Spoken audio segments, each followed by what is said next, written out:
সভাপতি বলছেন হিন্দু মুসলিম দুইয়ের ভোট, বিরোধী দলনেতা বলছেন শুধু হিন্দুর ভোট। এটা কি কোনো কৌশল? শুভেন্দু অধিকারী যে কথা বলেছেন আমিও কালকে সে কথা বলেছি। শুভেন্দু দেখুন, শব্দ চয়ন এবং শরীরী ভাষা একান্তই বক্তার ব্যক্তিগত। শুভেন্দু অধিকারী হিন্দু ভোটকে কনসলিডেটের কথা বলছেন, আর আমি বলছি যে যদি মুসলমানরা মনে করে থাকেন যে তাদের ভোটের ব্যতি রেখে পশ্চিমবঙ্গে পরিবর্তন ঘটানো যাবে না, তৃণমূলের বিসর্জন হবে না, তাহলে তারা ভুল ভাবছেন।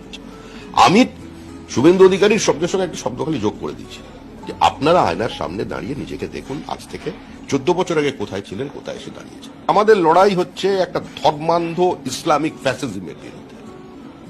বাংলাদেশে ইন্দিরা গান্ধী নামাঙ্কিত ওই যে লাইব্রেরিটা আগুন লাগিয়েছিল 70,000 বইতে সাম্প্রতিক কালে, ওর মধ্যে কিন্তু আবুল বাসারের ফুলবউও ছিল, তাতে কিন্তু আগুন লেগেছে। ওখানে নজরুলের লেখা বই ছিল, আগুন লেগেছে।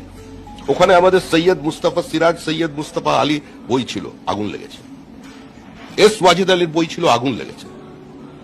হিন্দু মুসলমান বাঁচেনি। তোমরা আমার বটের ঝুড়িতে সুতো বাঁধো, আমি তোমাদের পীরের দরগায় চিরাগ জ্বালি। আমরা ভাষায় এক, ভালোবাসায় এক, মানবতায় এক, বিনা সুতোয় রাখি বন্ধনের কারিগর আমরা। এই পরিস্থিতি তৈরি করাই হচ্ছে আমাদের লক্ষ্য।